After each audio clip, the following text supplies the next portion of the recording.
السلام علیکم۔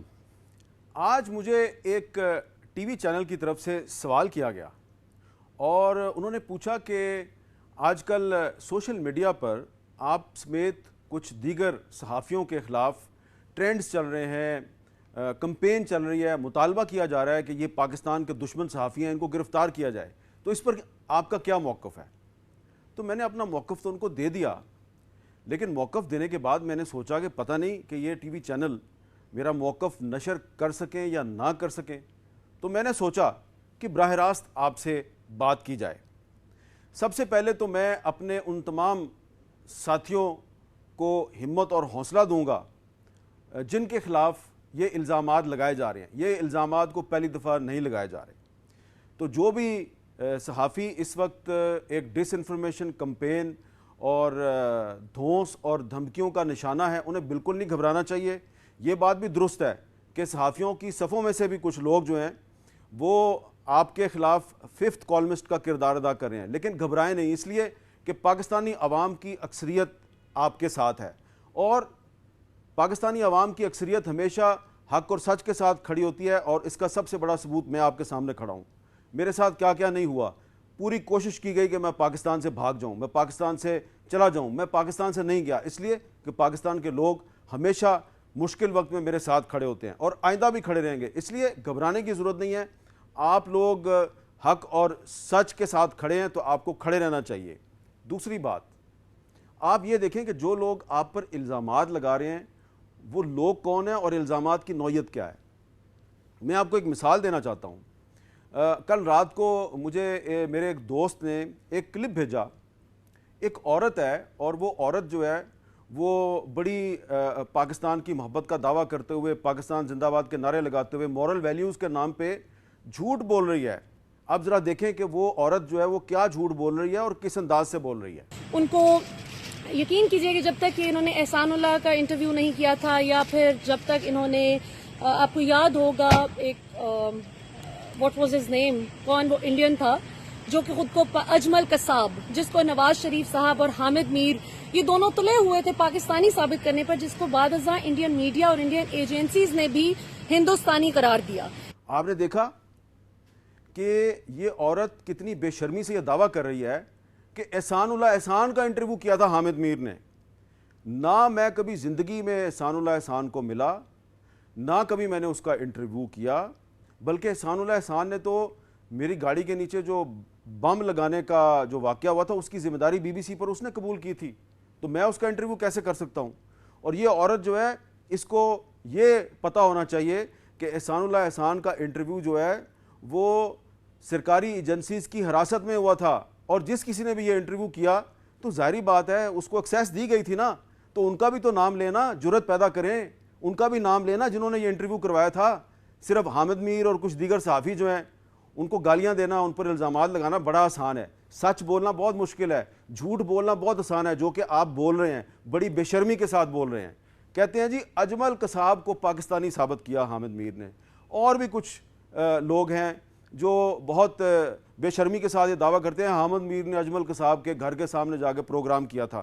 او بھائی، حامد میر تو کبھی اجمل قصاب کے گاؤں تک میں نہیں گیا، اجمل قصاب کے گاؤں میں پروگرام کیا کر رہا ہے؟ میں تو وہاں پہ گاؤں میں گیا ہی نہیں، مجھے تو پتہ ہی نہیں وہ گاؤں کہاں پہ ہے۔ تو آپ کی جو دشمنی ہے نا وہ صرف اور صرف بے بنیاد الزامات کی بنیاد پر ہے، اور اس میں آپ پاکستان کا بھلا نہیں کر رہے، آپ پاکستان کا بہت نقصان کر رہے ہیں، اس لیے کہ پاکستان کی خدمت جھوٹ بول کے نہیں ہو سکتی۔ آپ کے پاس اپنے جھوٹے الزامات کا کوئی ثبوت نہیں ہے۔ یہ تمام جھوٹے الزام لگانے والے جو لوگ ہیں ان کو میں سائبر کرائم ایکٹ کے تحت عدالت میں لے جا سکتا ہوں، اور ان میں سے کچھ کو میں نے آئیڈینٹیفائی کر لیا اور ان کو میں لے کے بھی جاؤں گا، کیونکہ مجھے پتہ ہے کہ یہ آنے والے دنوں میں ہم پر کچھ جھوٹے مقدمات ضرور بنائیں گے۔ ہو سکتا ہے کہ یہ ہمیں بھی کسی ناکے پہ روک کے ہماری بھی گاڑی میں کوئی منشیات رکھ دیں، تو اس سے پہلے کہ یہ کریں ہمیں ان کے خلاف کارروائی ضرور کرنی چاہیے، تاکہ دودھ کا دودھ اور پانی کا پانی ہو جائے کہ ان لوگوں نے جھوٹ بولا اور ہم نے بھی ان کے جھوٹ کو بے نقاب کرنے کے لیے ان کے خلاف کارروائی کی۔ یہ جو لوگ جھوٹ بولتے ہیں اجمل قصاب کے حوالے سے، ان سے میرا سوال ہے کہ اجمل قصاب اگر پاکستانی نہیں تھا اور انڈین تھا تو یہ جو ممبئی اٹیکس کا جو مقدمہ پاکستان میں چل رہا ہے، اس مقدمے میں جو ملزمان ہیں ان کے جو وکیل ہیں رضوان عباسی صاحب، وہ کیوں کہتے ہیں کہ اجمل قصاب پاکستانی تھا؟ اجمل قصاب جو ہے کیا وہ پاکستانی تھا؟ جی اجمل قصاب پاکستانی تھا. اچھا، تو کیا اس کے پاکستانی ہونے کی بنیاد پر یہ کہنا درست ہے کہ واقعی پاکستان سے ممبئی حملوں کو آرگنائز کیا گیا؟ نہیں، کسی کا پاکستان نہیں ہونا یہ ڈیفرنٹ بات ہے، اور پاکستان سے حملوں کی پلاننگ کرنا یا کچھ اور کرنا یہ ڈیفرنٹ بات ہے. دوسری بات یہ ہے کہ یہ جو کالعدم جماعت الدعویٰ کے امیر ہیں حافظ سعید صاحب، ان کے خلاف پاکستان کی حکومت کیوں کارروائی کر رہی ہے؟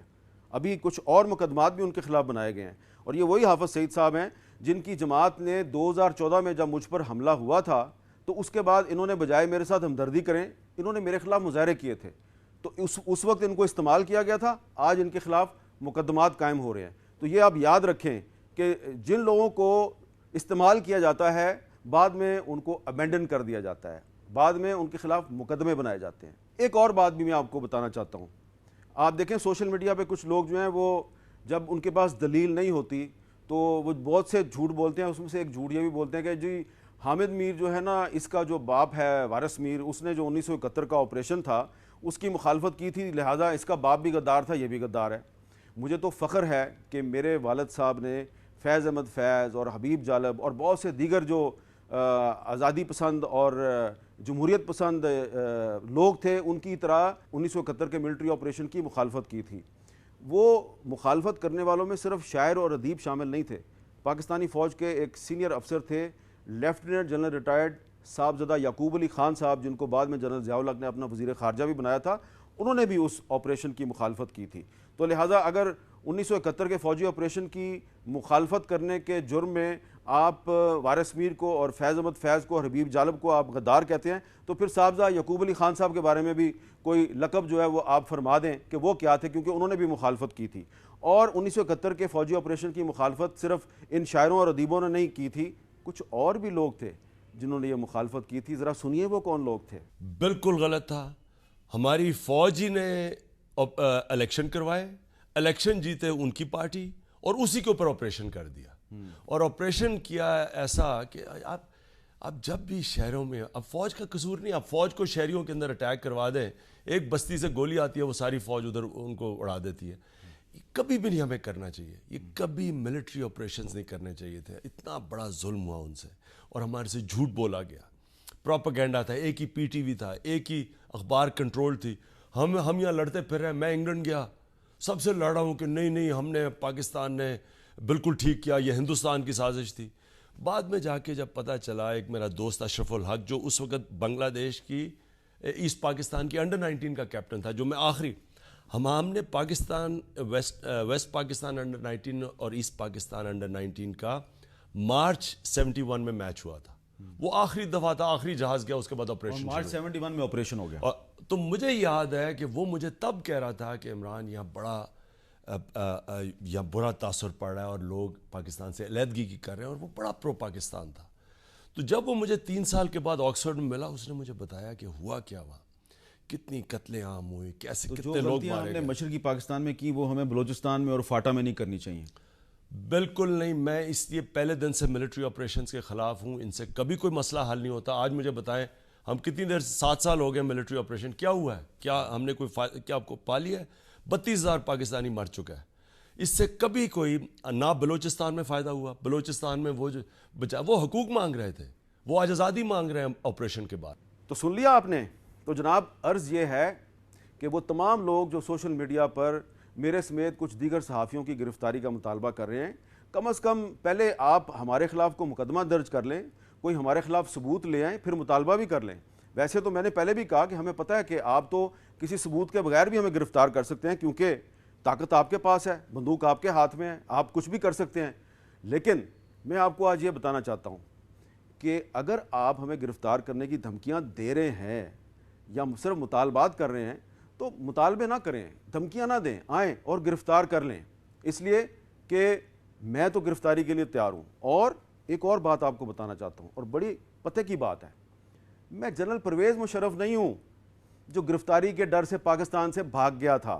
جی ہاں، الحمدللہ میں ایک سویلین پاکستانی ہوں قائد اعظم محمد علی جناح اور علامہ اقبال کا پیروکار ہوں اور آپ کے جھوٹے الزامات سے ڈرتا نہیں ہوں. پرویز مشرف کی طرح پاکستان سے بھاگوں گا نہیں, یہیں پہ بیٹھا ہوں, آؤ اور مجھے گرفتار کرو.